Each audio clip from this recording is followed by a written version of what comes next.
Bom, primeiro, boa noite a todos. Temos profissionais aí de diversas regiões do nosso Brasil, né? Você está na Bahia, né, Renata? Priscila, você está em Pernambuco, né? Recife, Recife. é. Você também é de Pernambuco, né, Marcos? Sou de Recife também. Aí, ó. Vamos marcar o café, né? Vamos embora. Olavo é lá da nossa querida Lagoas, né, Olavo? Só Então, nordestino. sim, Maceió. Mas eu vou dizer uma coisa para vocês, cara. Até tava falando com o pessoal aqui no treinamento. Vocês estão anos-luz na frente da galera do Sul aqui nessa temática. É incrível o quanto que ninguém pega isso aqui e oferece aqui. Eu fico admirado. Vamos pro sul. Vamos pro sul. Cara, ninguém, ó, aquele dia, né, eu fui no Enest lá que eu palestrei, fez uma fila de gente lá interessada, pelo menos em saber mais, né, o que que era, como é que poderia oferecer. Aqui no Paraná, essa palestra, né, não tem metade da procura do que tem aí. Parabéns para vocês que aí estão interessados em entregar mais do que eu mesmo, né, o de sempre aí. O pessoal aqui está um pouco atrasado nesse sentido. Eu acho que muito disso está na educação, sabe? Na formação do profissional. É verdade. Muito disso está na formação, porque as escolas técnicas elas estão preocupadas em colocar pessoas formadas com doutorado, com especializações, com mestrado, mas a gente que está na área, no dia a dia, na execução, na expertise, na tecnologia, em toda a implementação, é que sabe de fato como é que acontece, né? É verdade. Então, o estudante, o aluno, a pessoa que sai formada, ela sai com uma teoria muito superficial que, de fato, é executado hoje. Principalmente no tempo de hoje, que é muito corrido, muito acelerado. Então, eu acredito que muito vem da educação, muito vem da formação, sabe? Fora a nossa cultura de profissional, que são profissionais que não buscam evolução, conhecimento, especializações, depois que se formam, viram técnicos e continuam ali como técnicos. Então, Operacional, né? junta E essas assim, duas coisas, acabou-se. é bem isso. Então, até aproveitando o gancho da Priscila, se acaso vocês quiserem, tá, a qualquer momento aí interromper, bate-papo, a sala é nossa. Fiquem à vontade. Eu até mandei de novo esse diagnóstico aqui, porque eu tenho um licenciado aqui que me preocupou e eu vou voltar e quero frisar nele com vocês. Porque assim, eu nada contra, né? Ele veio ali, ele entrou comigo, ele é aqui do Paraná. Ele falou, Cleiton, não estou usando o software, né? E não tem como, né? Eu posso sair? Eu falei, cara, por mim, tranquilo, né? Assim como né, todos aqui, se por acaso não quiser o software, avisa com 30 dias de antecedência, a gente faz o distrato. Mas eu falei, ele falou, por falta de oferecer, não foi. Aí ele me mandou um print do que ele estava apresentando para os clientes. Falei, cara, você não vai vender nunca desse jeito aí. Eu falei assim, quando a gente fez a mentoria lá em dezembro, eu falei, eu já comecei a ensinar como prospectar com a consulta acidentalidade, cara, do FAP. Né? Eu falei, ele falou assim, só que lá tem, qual que foi o problema dele daí? Quem faz o operacional é um funcionário dele, que fica fazendo, né, isso aqui que eu estou mostrando para vocês, né, meio que eu passei para o funcionário dele, e ele faz o comercial. Eu falei, cara, mas se você faz o comercial, você tem que ter uma hora de mentoria comigo para me ensinar como você prospectar, porque não adianta prospectar da forma errada, você não vai gerar, né, desejo do cliente em economizar. Então, assim, né, se a gente for com, falo por experiência própria, tá? Se a gente for com um monte de slide lá, tem uns 5 slides ali falando de norma e o que o FAP pode ajudar, você não vai converter cliente, né? Essa é a realidade. No tomador de decisão ali, eu falei para ele, ó, o slide você tem que apresentar esse aqui, meu amigo. Falei assim, ó, é aqui que você vai chamar a atenção deles. Que nem no caso, né, dele, ele falou, cara, sexta-feira eu tenho uma reunião com os RHs aqui da região. Falei, cara, está o pessoal aí que potencial contratar, e, né? Falei assim, você não vai utilizar isso? Daí ele falou assim, você tem algum caso de psicossociais, né, que impacta no FAP? Falei, ó, vamos marcar uma hora e eu vou, né, fazer um compilado para ti. Então, assim, gente, psicossocial, ele vai, assim, impactar no FAP de maneira, tá, expressiva, na minha humilde opinião, em 28 e 29. Tá? Por quê? Vai entrar agora a obrigatoriedade do PGR em maio, certo? E aí, o que que acontece? O FAP a gente sabe que é 2 anos base, né? Então, basicamente, né, vai começar a entrar, cruzar, né, NTEP ali, e até nexo técnico individual agora, na minha opinião, e aí vai impactar em qual FAP? 28 e 29. Então, né, a hora que for dar um curso de psicossocial, nós precisamos, né, enquanto profissionais que estamos aqui para elevar o nível de entrega e falar de resultado, né, financeiro, estratégico, falar, olha, nós não podemos ser ingênuos, né? Tem essa história de que, né, precisamos olhar a saúde do funcionário, né, e por aí vai. Só que é o seguinte, gente, já vou passar a palavra para você, eu só vou concluir aqui o raciocínio. Eu estava num curso em Ponta Grossa e estava lá um gerente executivo de uma grande cooperativa aqui no meu curso. Então é por isso que às vezes hoje eu brinco, eu falo assim, para mim o que importa hoje não é quantidade, é qualidade dos parceiros que estão entrando no nosso ecossistema, tá? Porque o pessoal lá fica, mas só tinha, né, 14 pessoas. Eu falei, cara, faz tempo que eu parei de me preocupar quando eu comecei essa minha jornada em quantidade na minha sala. Eu falei, hoje eu me preocupo em qualidade na minha sala. Desses 14, um era gerente executivo de saúde ocupacional de uma cooperativa e o outro era o gerente de coordenador de segurança do trabalho de outra grande cooperativa da região.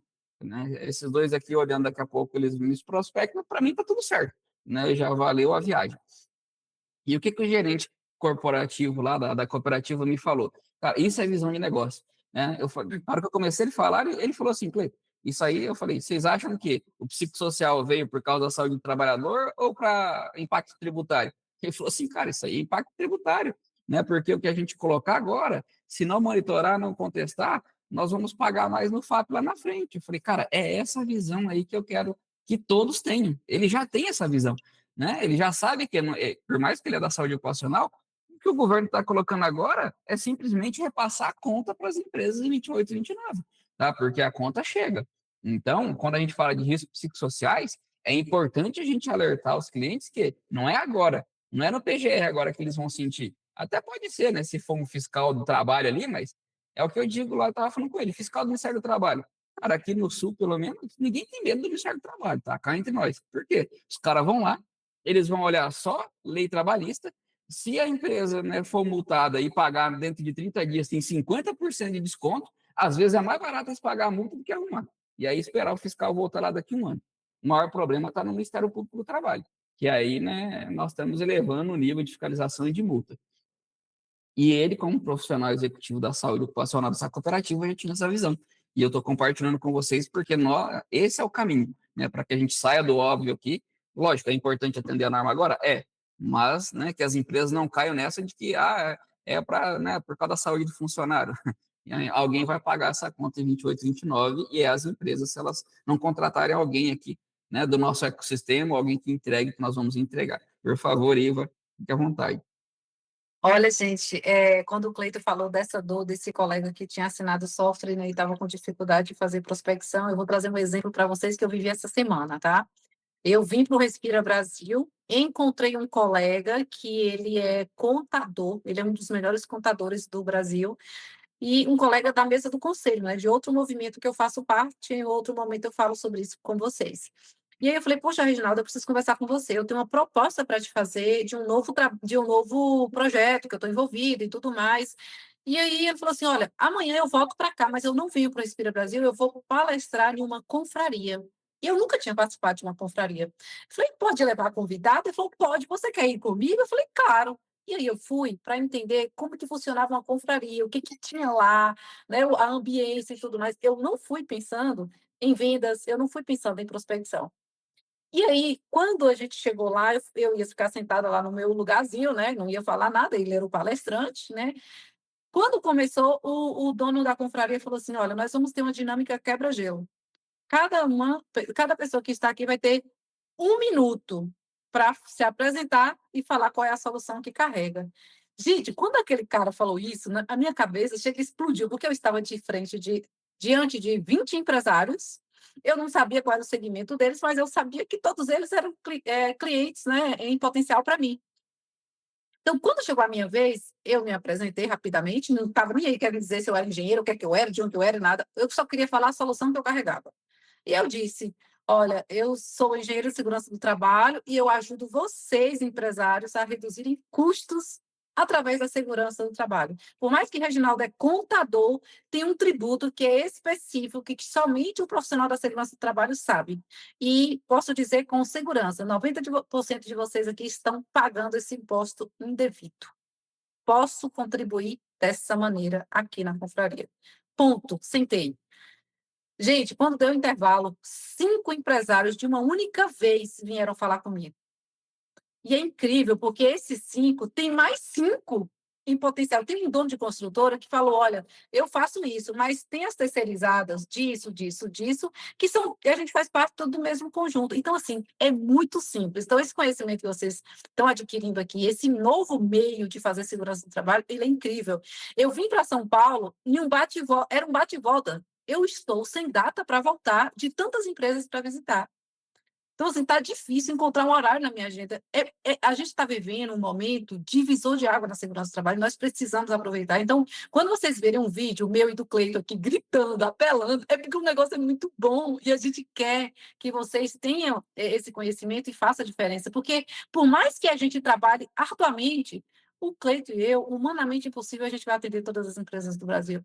E a gente precisa de pessoas. Então, assim, é só partilhando, Cleiton, o que aconteceu aqui, que foi incrível, e eu sei que se a gente resumir, chegou para falar num lugar, a gente tem que ser direto, gente. Ninguém quer saber nossa história, ninguém quer saber nada da nossa vida. As pessoas querem saber o que a gente carrega. Foi o que ficou muito forte dessa confraria para mim. Qual é a solução que você entrega? É isso, e ponto, sabe? Ah, porque a segurança do trabalho diminui. Claro, gente, salvaguardar, proteger vida é a premissa maior da segurança do trabalho. Mas quer saber? Empresa nenhuma quer saber disso. Ela quer saber de produtividade, de redução de custos, e é essa linguagem que a gente precisa falar. Eu falo muito em proteção jurídica técnica e, claro, hoje restituição de crédito, né? Reorganização do impacto financeiro tributário que só a gente consegue dar, e só a gente tem esse conhecimento agora, né? E temos uma ferramenta de ouro na mão agora, além de um ecossistema. Então, assim, eu também faço parte de um grupo de empresários onde a gente tem 30 segundos para falar o que é que a gente resolve. E eu sei exatamente como você se sentiu. Faz parte, mas é isso mesmo. Eu estava num evento semana passada, no final de semana, assim que eu saí de Maceió, e eu falei poucos minutos assim com a pessoa do lado sobre essa ferramenta nova, e ela me ligou no outro dia e disse: ó, meu CNPJ, como é que você pode fazer uma reunião comigo? Ela está me esperando, eu preparei o relatório dela e vou levar. Então, realmente, a nova forma de falar de segurança impacta mesmo. Aí, Everaldo, você ergueu a mão aí? Fica à vontade, meu amigo. Boa noite, pessoal. Tudo bom? Eu quero compartilhar algo que eu queria ver o testemunho de vocês. A ferramenta também causou isso em mim e eu já saí disparando dentro do meu network e eu fui chamando a atenção de pessoas que começou com essas cifras aí, milhões e milhões, quando a gente fazia o diagnóstico. Teve um amigo que olhou assim, me parou, falou o seguinte: Everaldo, escuta só, você trabalhando com essas cifras, todo o teu contexto tem que ser compatível, tá? E aí eu disse, eu não estou entendendo. Ele disse, cara, quando você sentar na mesa ou convidar a pessoa para o teu escritório, o pessoal vai avaliar o teu escritório, a limpeza, a tua roupa, o teu carro, porque os números são gigantes. Eu tive que dar uma pausa, talvez a Cicleita até, disse, Everaldo, você paralisou? Eu fiz uma pausa para... Eu estou, assim, me reestruturando no meu escritório, estou fazendo uma... para atender, né, pessoas que eu nunca imaginei. Né? Até a minha vestimenta eu estou tendo que investir para sentar nessa mesa.